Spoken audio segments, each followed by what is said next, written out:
तो ग्रंथराज श्रीमद् भागवत महापुराण की जय।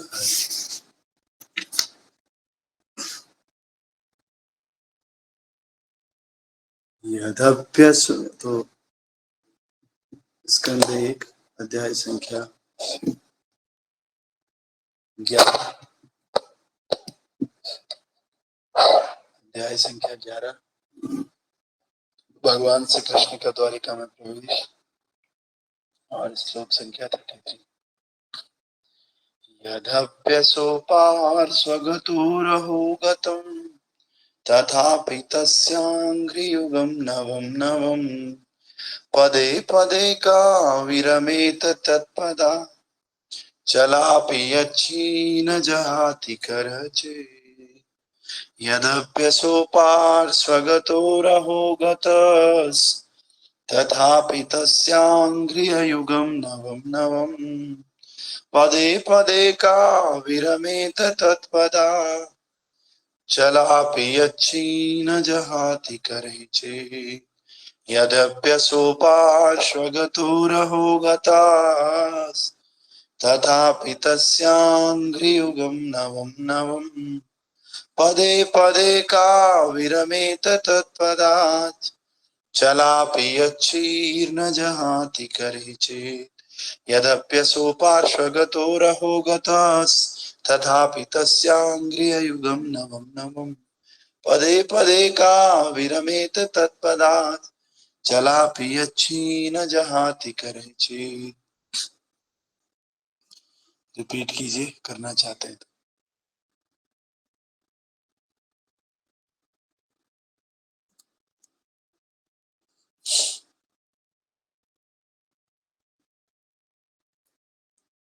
तो इसका ट्रांसलेशन इस प्रकार से है।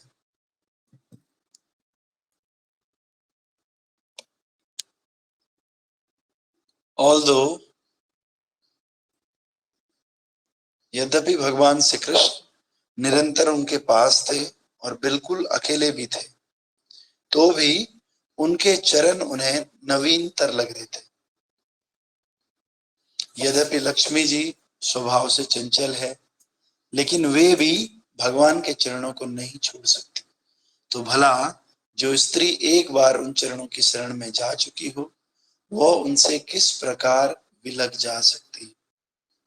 तो हम लोग देख रहे हैं भगवान द्वारिका में प्रवेश कर रहे हैं, द्वारिकावासी भगवान का स्वागत कर रहे हैं और भगवान ने पहले माता को प्रणाम किया, वहां पर उपस्थित ब्राह्मणों को प्रणाम किया।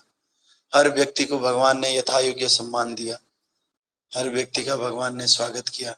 किसी को भगवान ने आलिंगन किया था, किसी को झुककर प्रणाम किया था, किसी को देखकर और किसी को मुस्कुराकर भगवान ने हर प्रकार से हर व्यक्ति का सम्मान किया। उसके बाद भगवान अपनी माता को प्रणाम करने गए और माता ने उनको गले से लगाया था और फिर भगवान ने उनके चरणों में अपना सिर रख के माता को प्रणाम किया। और इन माताओं में देवकी माता थी और साथ ही साथ जो वसुदेव की 17 पत्नियां और हैं, सारी पत्नियां थी।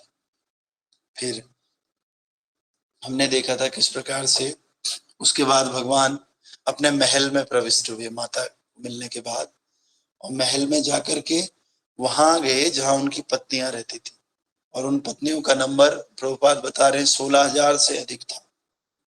फिर हमने देखा था किस प्रकार दीर्घ काल तक बाहर रहने के कारण अपने पति को घर आया देखकर भगवान श्री कृष्ण की जो पत्नियां हैं, रानियां हैं, मन ही मन बहुत खुश हो रही थी और वे अपने अपने आसनों तथा ध्यानों से तुरंत उठकर खड़ी हो गई। तो सामाजिक प्रथा के अनुकूल उन्होंने लज्जा से अपना मुख को ढक लिया और अपनी दृष्टि को नीचे किए हुए देखने लग गई। तो हमने बताया था पहले की स्त्रियां, मोबाइल फोन नहीं होते थे, टीवी नहीं होती थी, एंटरटेनमेंट के और साधन नहीं होते थे, तो या तो वो सेवा करती थी या फिर ध्यान करती थी, अपने पति का ध्यान करती थी। और जिसके पति स्वयं साक्षात श्री कृष्ण हो तो वो तो श्री कृष्ण का ही ध्यान करेंगे, भगवान का ध्यान करते थे। बहुत अच्छा कल्चर हुआ करता था और सात्विकता रहती थी। सब घरों में भगवान का भजन पूजन होता रहता था। ये बोलने की आवश्यकता नहीं होती थी अब एक ही तरह की हमें सुबह उठना चाहिए, भगवान का नाम लेना चाहिए। वैसे भी भगवान का स्मरण ये करते रहते थे।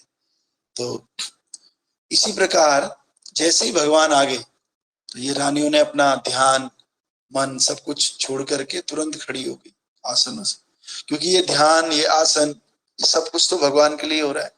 और वो भगवान जब सामने आ गए तो फिर इन ध्यान आसनों का कोई मतलब नहीं रह जाता है।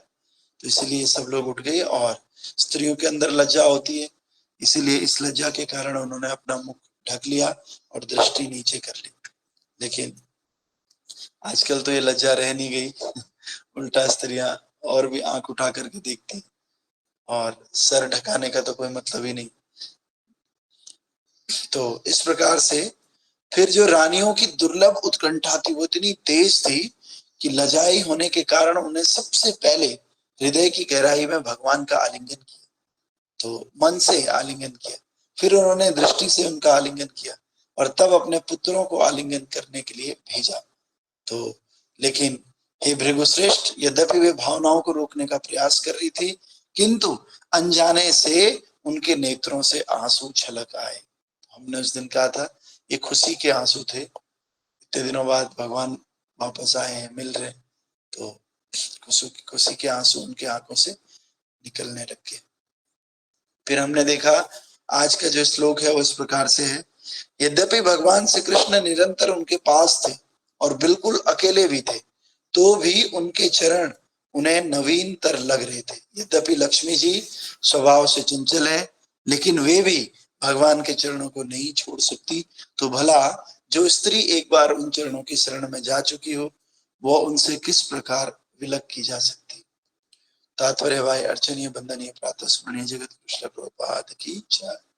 बद्ध जीव लक्ष्मी जी की कृपा के सदैव भूखे रहते, यद्यपि स्वभाव से लक्ष्मी जी एक स्थान से दूसरे स्थान को जाती रहती। भौतिक जगत में कोई कितनी भी चतुराई क्यों न करे, वो अस्थायी रूप से भाग्यशाली नहीं हो सकता। संसार के विभिन्न भागों में न जाने कितने विशाल साम्राज्य हुए, संसार में न जाने कितने शक्तिशाली राजा हुए, और न जाने कितने भाग्यशाली पुरुष हो चुके हैं, लेकिन क्रमशः उन सब का क्षय हुआ। तो यही प्रकृति का नियम है, लेकिन आध्यात्मिकता में स्थिति भिन्न होती है। ब्रह्म संहिता के अनुसार भगवान की सेवा में सैकड़ों हजारों लक्ष्मियां अनंत विनम्रता पूर्वक लगी रहती हैं। लक्ष्मी सहस्र शतसम भ्रम सेव्यमानम गोविंदमादि पुरुषम तमहम भजामि। भगवान की सेवा में लाखों लाखों लक्ष्मियां, सैकड़ों लक्ष्मियां सेवा में लगी रहती है बैकुंठ में। वे भगवान के साथ सदैव एकांत में होती हैं, तो भी भगवान का सानिध्य नित्य नित्य इतना नवीन लगता है कि वे क्षण भर के लिए भी भगवान को नहीं छोड़ पाते, यद्यपि वे स्वभाव से चंचल है और इधर उधर विचरण करती रहती। तो हमने देखा होगा जिस आदमी को हम लगातार देखते हैं और जिस आदमी के साथ हम लगातार रहते हैं, एक ना एक दिन हम कैजुअल हो जाते हैं उसके साथ, अरे रोज ही तो देख रहे हैं, तो उतना रिस्पेक्ट हमारे मन में हो नहीं पाता है उस व्यक्ति के लिए, और बहुत कैजुअल हो जाते हैं उस व्यक्ति के। लेकिन भगवान नित्य हमेशा लक्ष्मी जी के साथ रहते हैं, हमेशा अपनी रानियों के साथ रहते हैं, वो भी अकेले में रहते हैं, तो भी हमेशा भगवान उनको नए लग रहे हैं।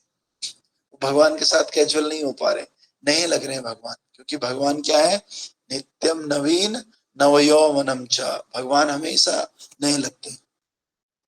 और भगवान के साथ आध्यात्मिक संबंध इतना उत्साहवर्धक एवं संपूर्ण होता है कि एक बार उनकी शरण में आ जाने पर भगवान का संग नहीं छोड़ा जा सकता। सभी जीव स्वभाव से तो स्त्री हैं, पुरुष या भोक्ता तो केवल भगवान है, और उनकी विभिन्न शक्तियों की सारी अभिव्यक्तियां भी स्त्री हैं। भगवत गीता में जीवों को पराशक्ति अर्थात उच्चतर शक्ति की उपाधि दी है। भौतिक तत्व में अपरा प्रकृति या निकृष्ट शक्ति है। ऐसी शक्तियां स्वामी या भोक्ता की तुष्टि के लिए व्यवहार में लाई जाती, जैसा कि भगवत गीता में कहा गया है, परम भोक्ता तो स्वयं भगवान है। अतएव जब शक्तियों को सीधे भगवान की सेवा में लगाया जाता है तो उनका स्वाभाविक स्वरूप जागृत हो जाता है, और तब शक्ति तथा शक्तिमान में कोई विषमता नहीं रह जाती। सामान्यतया किसी नौकरी में लगे लोग सदैव राज्य या सरकार के परम भोक्ता के अधीन कोई पद चाहते हैं, क्योंकि भगवान इस ब्रह्मांड के अंदर या बाहर की प्रत्येक वस्तु के भोक्ता है। अतएव उनकी सेवा में लगना हर्ष का विषय है। एक बार श्री भगवान की सर्वोपरि सरकारी सेवा में लग जाने पर कोई भी जीव कभी उससे मुक्त होना नहीं चाहता, मनुष्य जीवन की सर्वोच्च सिद्धि भगवान की परम सेवा में कोई कार्य प्राप्त करना है। इससे मनुष्य परम सुखी बनता है। तब उसे भगवान से संबंध बनाए बिना चंचला लक्ष्मी को ढूंढने की कोई आवश्यकता नहीं रहती है। वास्तव में लोग लक्ष्मी को ढूंढना चाहते हैं, कृष्ण को कोई नहीं ढूंढना चाहते। लेकिन प्रभुपाद बता रहे हैं, अगर हमने भगवान से अपना संबंध स्थापित कर दिया, भगवान की शरण ले ली, तो हमें चंचला लक्ष्मी को ढूंढने की कोई आवश्यकता नहीं रह जाएगी। भगवान से ही हमारा सब कुछ हो जाएगा।